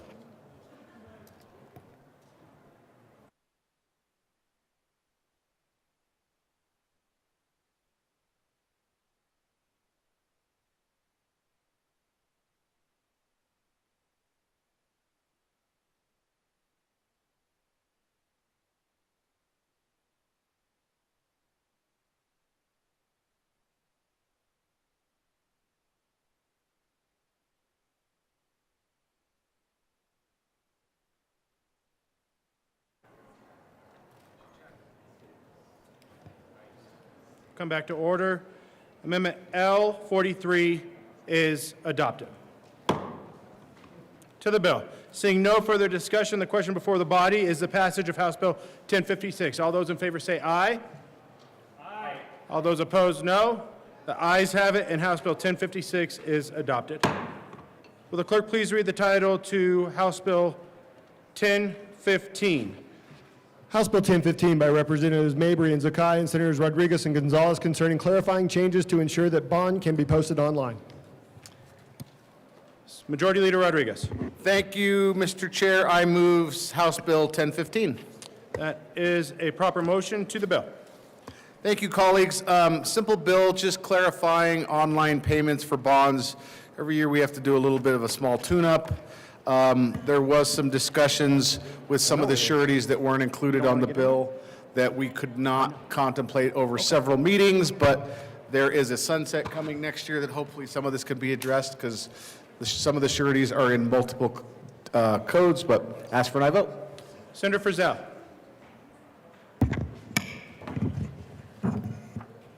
Thank you, Mr. Chair. In looking at the voting history of this particular bill, I feel in an incredible minority because apparently I am the only no vote to date on this bill. And I just wanted to get up and explain why I will continue to be a no vote on this bill. I have nothing against online payments. I think it's great. Let's modernize. That's really important. But I really want to talk about some of the issues with this bill and the reason why I'm going to be a no vote. So this bill was created to modernize the bail system by enabling online posting of bail bonds. It's supposed to streamline the workflows. It's supposed to reduce administrative burdens and improve access for licensed bail agents and defendants. That's great. We should do that. Completely agree. The thing is we heard testimony in the Judiciary Committee that for many jurisdictions, online bond pay already exists. It is imperfect. It's really imperfect because most counties are driven, their sheriff's office or their jail system is driven by third-party platforms that they use already for fee collection. And bonding is a whole different animal. It's a whole different thing. So while most sheriffs and municipal folks have that capability to accept online payments, their payment systems don't really work for this particular purpose. That said, I don't think that anybody argued against this capability or that it should be available. No, nobody said that because it makes a lot of sense. The problem that I have with this is that this bill applies to licensed bail agents, but doesn't include all categories recognized under Colorado law. I learn so much every day in the Judiciary Committee. Every day. Every day is a new day. I'm sure this afternoon I'm going to learn a whole lot more. So thank you, Mr. Minority Leader. Yeah. But this is what I learned about. I had no idea that there were different categories of bail agents. There are bail bonding agents who are licensed insurance producers with surety authority. This bill applies to those folks. So these bail bonding agents who have surety authority post insurance-backed bonds, so they don't walk into the courthouse with cash in hand. They walk in with essentially an insurance backing, and that's great. So those are the folks that are covered by this bill. Those are the folks that have the ability to post bail online. There are also what I just referred to as cash bonding agents. And those folks have capabilities outlined in Colorado law. I won't read the citation. But those are cash bonding agents, including professional cash bail agents. And they post cash bonds directly, no insurance. And they are the minority, if you will, in this profession. They are less frequently people in this profession, maybe because they have to have a lot of money on hand. I don't know. I didn't ask that question.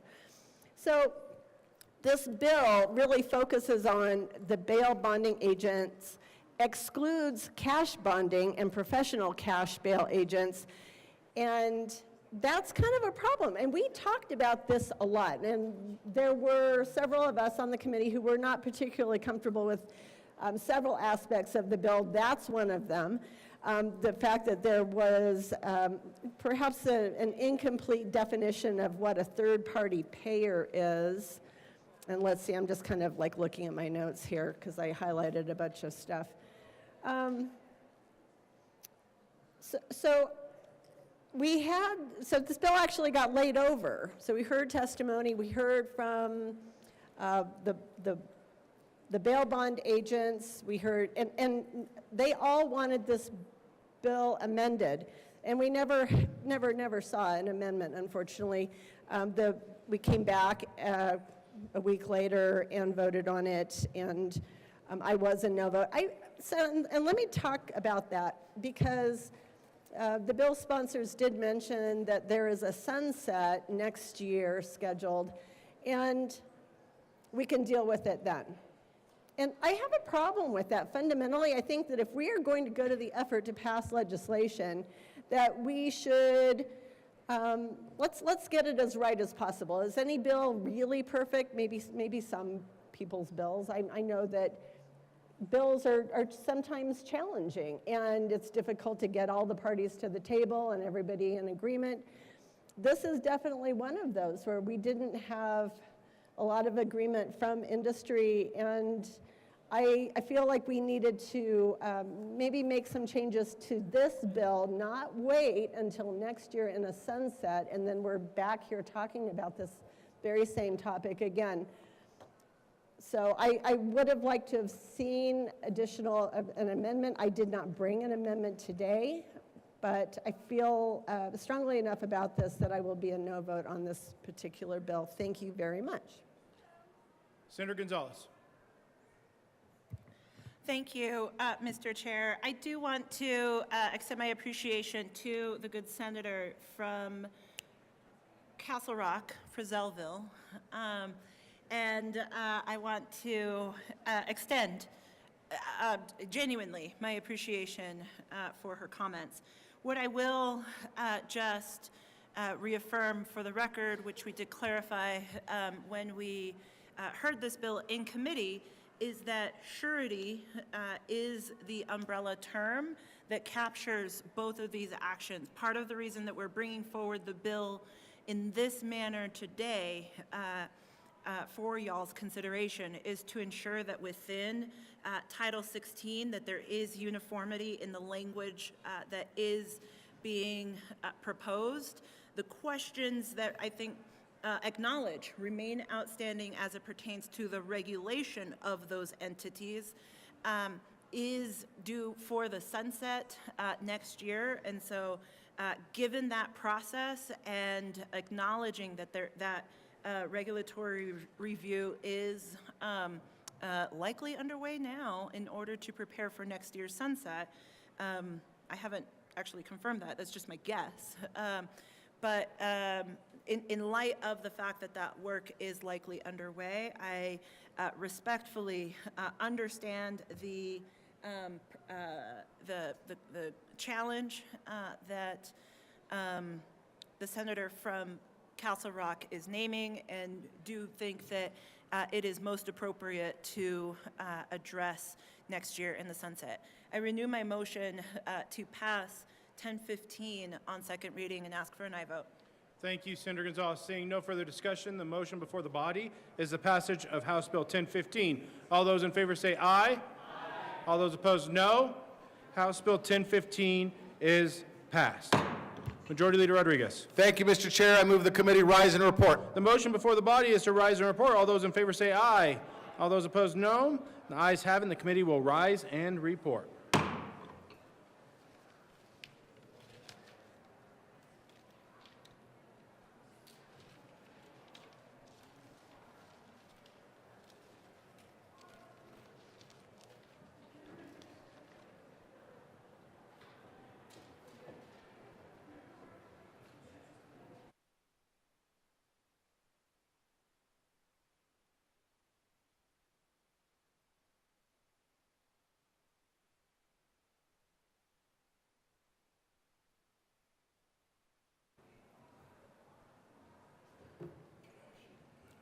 Thank you. Last week I wasn't happy. Yeah. Thursday was a rough day. Yes, it was. You're feeling it? The Senate will come back to order. Senator Mullica. Thank you, Madam President. The committee has met and had a number of bills under consideration. Will the clerk please read the report? March 17, 2025. Madam President, your committee of the whole begs leave to report it has had under consideration the following attached bills, being the second reading thereof, and makes the following recommendations thereon. House Bill 1056 as amended. House Bill 1015 passed on second reading and ordered revised and placed on the calendar for third reading and final passage. Senator Mullica. Thank you, Madam President. I move for the adoption of the report. The motion is the adoption of the Committee of the Whole report. Are there any no votes? With a vote of 34 ayes, 0 noes, 0 absent, 0 excused, and 1 vacant, that motion, the Committee of the Whole report is adopted. House Bill 25-1056 as amended. House Bill 25-1015 passed on second reading and ordered revised and placed on the calendar for third reading and final passage.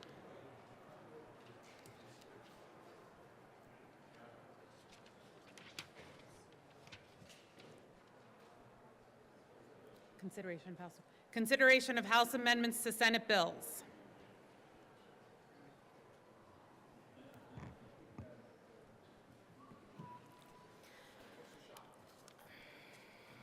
Will the clerk please read the title to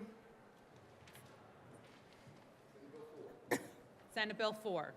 Senate Bill 4 by Senators Winter and Marchman and Representatives Wilford and Garcia concerning regulating fees licensed child care programs may charge families.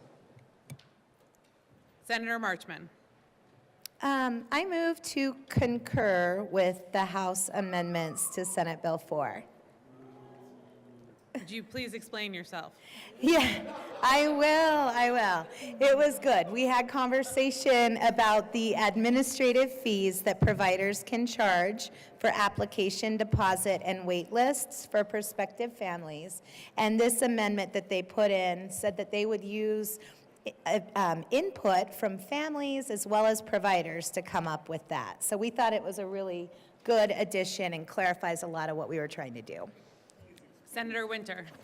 Thank you, Madam President. Yes, we thought this made the bill fair in our accomplishments and ask for a yes vote on concurrence. The motion is that the Senate concur with House amendments to Senate Bill 4. Are there any no votes? With a vote of 34 ayes, 0 noes, 0 absent, 0 excused, and 1 vacant, the motion is adopted. Senator Winter. Thank you, Madam President. I move for the repassage of Senate Bill 4. Is there any discussion? The motion is the repassage of Senate Bill 4. Are there any no votes? Senators Pelton B. Mr. Minority Leader. Simpson. Bright.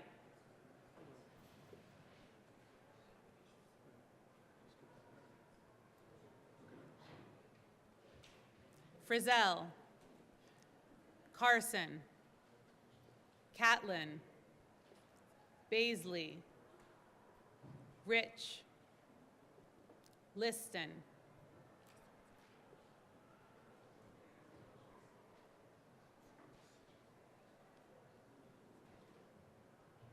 Ready? With a vote of 23 aye, 11 no, 0 absent, 0 excused, and 1 vacant, Senate Bill 4 is repassed. Co-sponsors.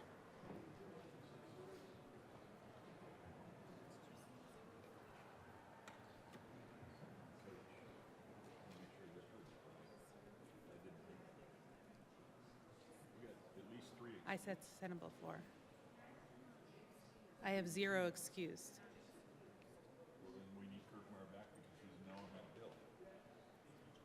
Senatorial 5.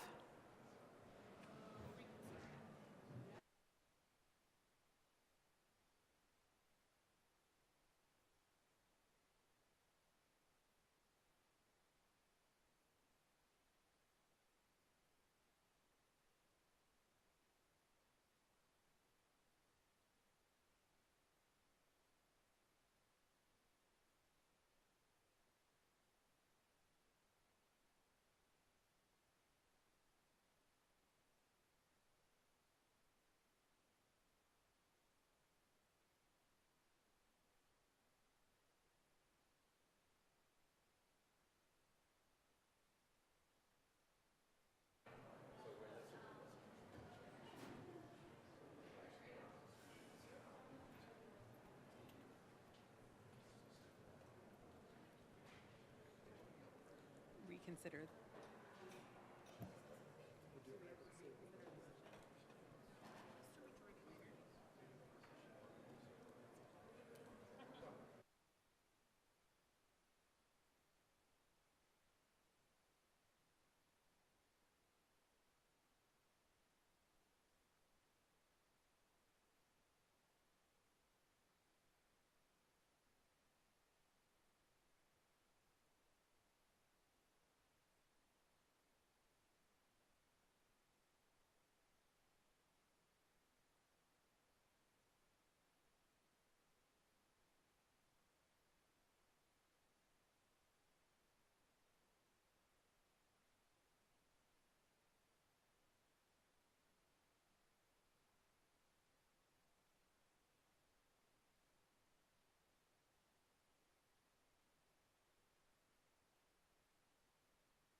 Senate will come back to order. Mr. Schaffler, will you please read the title to Senate Bill 16? Senate Bill 16 by Senator Snyder and Representative Bashnicker and Weinberg concerning updating the framework governing escrow disbursements for real estate transactions. Senator Snyder. Thank you, Mr. President. I move the Senate concur with the House amendments to Senate Bill 16. Discussion, Senator Snyder. Yeah, they just took out 6 words, credit to an escrow account, including. That was redundant. It was already had that language in there, so they took that out, and I would ask for an aye vote. The motion is that the Senate concur with House amendments to Senate Bill 16. Are there any no votes? With a vote of 34 ayes, 0 noes, 0 absent, 0 excused, and 1 vacant, motion is adopted. Senator Snyder. Thank you, Mr. President. I move for the repassage of Senate Bill 16. Any discussion? Seeing none, the motion is the repassage of Senate Bill 16. Are there any no votes? With a vote of 34 ayes, 0 noes, 0 absent, 0 excused, and 1 vacant, Senate Bill 16 is repassed. Co-sponsors.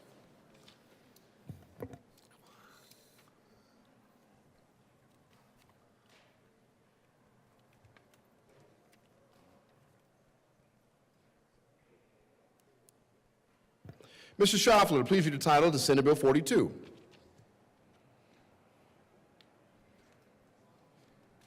Senate Bill 42 by Senators Cutter and Amabile and Representative Bradfield and English concerning measures to address Colorado's behavioral health crisis response. Senator Cutter. Thank you, Mr. President. I move to concur with the House amendments. Please tell us why you concurring.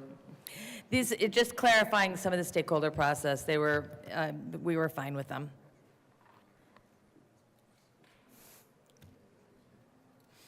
Very good.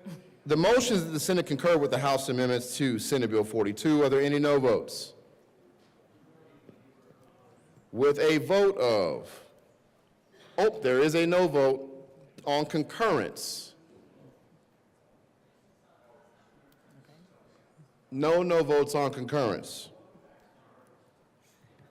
With a vote of 34 ayes, 0 noes, 0 absent, 0 excused, and 1 vacant, that motion is adopted.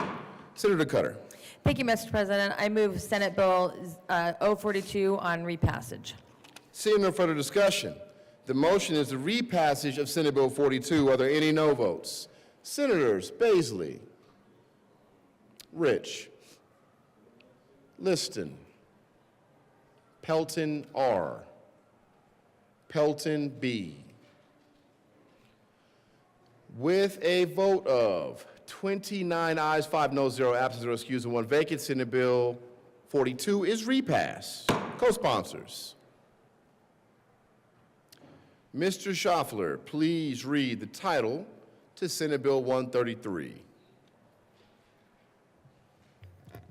Senate Bill 133 by Senator Snyder and Carson, Representative Soper and Camacho concerning voidable transactions and in connection therewith, updating the Colorado Uniform Fraudulent Transfers Act and renaming it the Colorado Voidable Transactions Act. Senator Snyder. Thank you, Mr. President. I move that the Senate concur with House amendments to Senate Bill 133. Senator Snyder, would you mind telling us why you all would bend and break and concur with House amendments? I'm not sure I can answer that question, sir, but this is really a kind of an odd amendment they put on. So it basically strikes comment 8 of section 4, the last paragraph in the uniform law.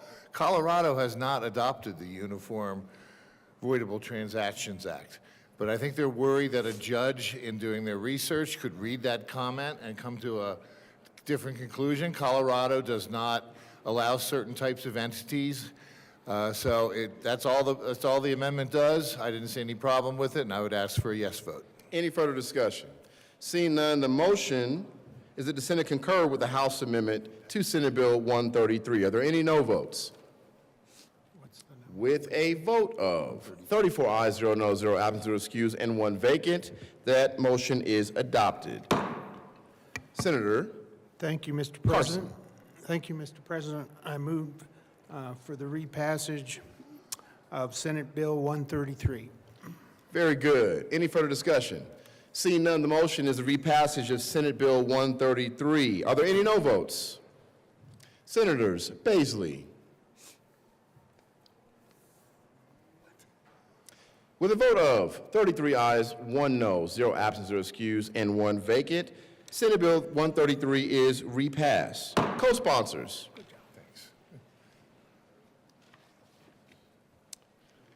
Governor's appointments, consent calendar, consideration of governor's appointments, consent calendar. Mr. Schaffler, please read all the appointments listed on the consent calendar.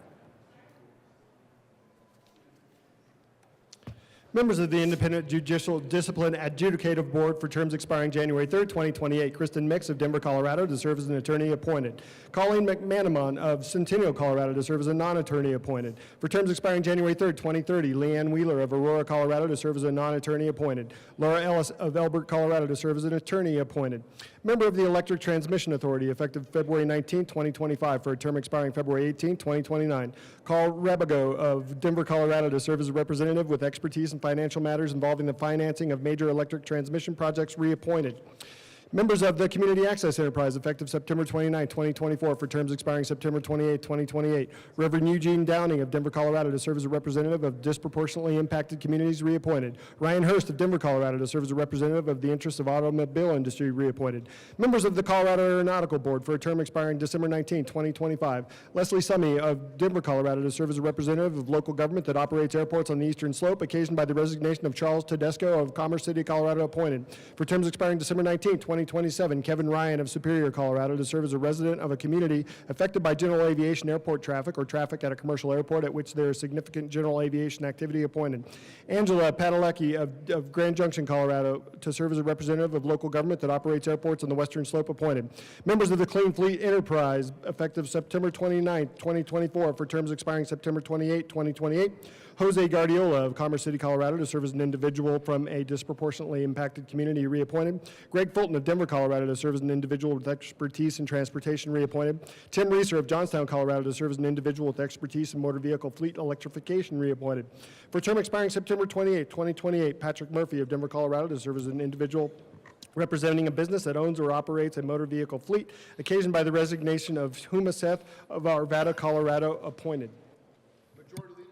Majority Leader Rodriguez. Thank you, Mr. President. I move for the adoption of all the appointments on the consideration of Governor's appointments consent calendar, which are Kristen Mix of Denver, Colleen McManaman of Centennial, Leanne Wheeler of Aurora, Laura Ellis of Elbert for the Independent Judicial Discipline Adjudicative Board, Carl Rabago of Denver for the Electric Transmission Authority, Reverend Eugene Downing of Denver, Ryan Hurst of Denver for the Community Access Enterprise, Leslie Sumney of Denver, Kevin Ryan of Superior, Angela Padalecki of Grand Junction for the Colorado Aeronautical Board, Joseph Guardiola of Commerce City, Greg Fulton of Denver, Tim Reeser of Johnstown, Patrick Murphy of Denver for the Clean Fleet Enterprise. Any discussion? Senator Wiseman. Thank you, Mr. President. Bottom line up front, I'm here to speak about the appointees to the Independent Judicial Discipline Adjudicative Board and to urge a yes vote. As you can see, we in the Judiciary Committee heard from those folks and asked some questions last week and moved the appointments here unanimously. I want to center for the senators here just the importance of why we're considering these folks and to remind us of some history in the event that it should continue to play out into the future. These are actually the first round of appointees ever being made to this board because the board was just called into being by a vote of the people last year with a ballot measure that I think had 73% support. I know folks have come into the Senate over different time periods and we all have different degrees of memory and recollection of the issues here, but going back many years, there were some allegations of impropriety in the Judicial Department. In 22, there was a bipartisan bill to make some statutory changes. It's been hard for us as a coordinate branch of government to grapple with this matter because its foundation, the foundation of judicial discipline, is constitutional. So we did what little we could as a statutory matter in 22 and set up an interim committee. By conscious choice, that interim committee, notwithstanding the majoritarian configuration of both houses of the legislature, was deliberately evenly bipartisan, because we knew that this issue, frankly, goes beyond party. So both of us here were on that interim committee. I chaired the back half of it. Former Representative Carver did a ton of work. She and I stayed up late into the night doing the work of that interim committee. Measures were enacted, again, in a bipartisan way by this legislature in the 23 session, coming out of that interim committee, and the voters approved a concurrent resolution to, for the first time in 60 years, change how we do judicial discipline in Colorado. What we did in the interim committee is we looked at how our model lines up with other states, and we found it was a little bit lacking and had fallen out of best practices over the decades, as things are prone to change over that period of time. So what the Independent Judicial Discipline Adjudicative Board does is it creates a little bit more separation compared to the former system in terms of who is doing the evaluating of those complained of from the judicial branch itself. Formerly, we had a little bit of an awkward situation where a complaint might be made about the ethical conduct of a judge, and that was really resolved sort of within the four corners of the judiciary itself. So we believe that we have a better model here that the voters have approved of by nearly 3-to-1 margin, and some of who is on the consent calendar for us to consider today are 4 of the first ever appointees to this new Independent Judicial Discipline Adjudicative Board. So we urge your support. There will be more appointees coming forward, and separately, the judiciary does get a few of their own. Frankly, we hope these folks don't have to do very much, because if they are called to do what the Constitution prescribes for them to do, something's already gone wrong, more than we would like it to. But members, I think and I hope that we are through the worst of the woods of kind of lack of trust in government that has prevailed over the last years, and that we're getting back to a better way of operating. But we here are all beneficiaries of the public trust as members of the Colorado Senate. Those of us who are beneficiaries of that trust have to be guardians of it. So I just want to underscore our attention to these subjects should they recur in the future. And again, I ask for a yes vote on these appointees. Senator Gonzalez. Thank you, Mr. President. I want to extend my appreciation to the good senator from Aurora for walking us through that history. And the reason that we decided to come and just highlight this newly created board is because in the wake of the judicial discipline scandal that I think we all were pretty stunned by, we went through a whole interim committee, and in 2023, not only did we work to put on the ballot what ended up being Amendment H, which now has created the board that you see here presented before you, but we also passed a piece of legislation, House Bill 23-1205, to establish an Office of Judicial Ombudsman to ensure that if workers within the judicial branch or if people who are navigating our court system, that they would be able to have a office and a group of individuals to help them navigate these incidents. Colleagues, that office was never set up. And I want to extend my appreciation to the members of the Joint Budget Committee who, during a briefing just a few days ago, made that discovery. We allocated $400,000 to create this office, and it didn't happen. We are watching closely and will continue to do so. However, this board that we are, and the appointees for this board, is important, is a step forward, but I do have to acknowledge that many more questions than answers remain as we continue to work our way through this judicial discipline ombuds process. And I want to extend my appreciation to the Coloradans who stepped up to serve on this adjudicative board. I hope that I hope that there are few instances where you must convene. But when trust is broken, it takes time to rebuild, and that trust can be broken very quickly. And so it is in that vein that we wanted to take a moment to bring your attention to the challenges that apparently still remain. Thank you, Mr. President. We encourage an aye vote on the appointees on today's consent calendar. Thank you. Thank you, members. Seeing no further discussion, the motion is the confirmation of all the appointments on the consent calendar. Are there any no votes? With a vote of 34 ayes, 0 no, 0 absent, 0 excused, and 1 vacant, those appointments are confirmed. Message from the governor. Friday, March 14, 2025, Colorado Senate. Honorable members of the Colorado Senate, pursuant to the authority vested in the office of the governor of the state of Colorado, I have the honor to inform you that I have approved and filed with the Secretary of State the following acts. Senate Bill 19, Modernization of the State Plane Coordinate System, approved on Friday, March 14, 2025 at 12 p.m.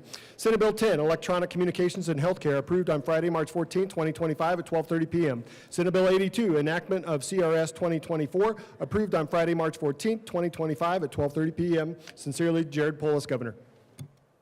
Announcements. Senator Pelton B. Thank you, Mr. President. You got 2 invitations on your desk, colleagues. You got one from the Logan County Cattlewomen. They'll be here on Calling on the Capitol on March 20th. They will feed us a steak dinner like they do every year. So that's an excellent way to celebrate agriculture throughout the state of Colorado. And you got one that has the date wrong, so I apologize. But Saturday on March 22nd, come out to Logan County to the Meat Inn at Sterling Livestock. Puts on every year on the Logan County Fairgrounds. 3,500 people come to this to celebrate our agriculture heritage, our beef production in the state, and the governor actually started this when he said everybody should have a meat out day. So we're actually celebrating this, and we have collected millions of dollars. Sterling Livestock has done an excellent job to do millions of dollars of fundraising to make sure that it goes to nonprofits, and then we always picked a family in the community up there that benefits from it. And so I just want to say thank you, and you are all welcome to come to these. Senator Kolker. Thank you, Mr. President. The Education Committee will be hearing one bill today at 1:30. And I wanted to announce that we'll be laying over on Wednesday. Sorry, I had that head. 11:35. Thank you. We'll lay that over for 2 weeks. Thank you. Thank you very much. Senator Liston. Thank you, Mr. President. Members, I just want to bring to your attention that tomorrow morning, the Colorado State Patrol Association is having their meet and greet right outside the old Supreme Court chambers. These are the men and women who serve and protect us on Colorado's highways and elsewhere. So come meet their representatives and have some coffee and whatever else they serve. Thank you. See you tomorrow morning. Thank you, Mr. President. Thank you. Senator Sullivan. Thank you, Mr. President. A moment of personal privilege. Granted. I know all of us have a lot of misunderstandings about wolves here in the state of Colorado, but make sure we should be completely understanding that the Grandview Wolves girls won the 6A championship Saturday night, so congratulations to all of them. Very good. Thank you, Senator Sullivan. Senator Gonzalez. Thank you, Mr. President. Colleagues, the Senate Judiciary Committee will be meeting today at 1:30 in the afternoon, and we will be taking up, where are they? Senate Bills 185, Senate Bill 9, Senate Bill 61, and Senate Bill 189. We'll be in the Old Supreme Court. I look forward to seeing you all there. Very good. Thank you. Senator Danielson. Thank you, Mr. President. This is an announcement about the Senate Business, Labor, and Technology Committee meeting tomorrow at 2 p.m. We are adding House Bill 1018 to the calendar.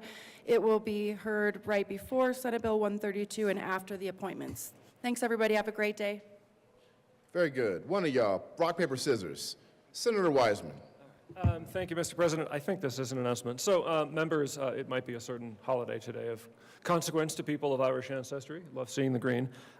You met and we acknowledged the President of the Irish Senate last week. I have some little pins here to offer. I see some members already wearing them. I'm just going to leave them in this cup on my desk if you want to come grab one. If you are a person of Irish ancestry, believe it or not, I am. Or even if you are not and you just want to show your support for the historic Irish-American linkage through our histories. Thanks. Thank you very much, Senator Wiseman. Senator Pelton R. Thank you, Mr. President. May I have a moment of personal privilege? Granted. Since the good senator from Centennial announced a championship down in southeast Colorado in 1A, boys and girls, McClave Cardinals won state. Hey. Basketball. and Mr. President, this is just an announcement. Tomorrow morning, it's that time of the week again, 7:15 down in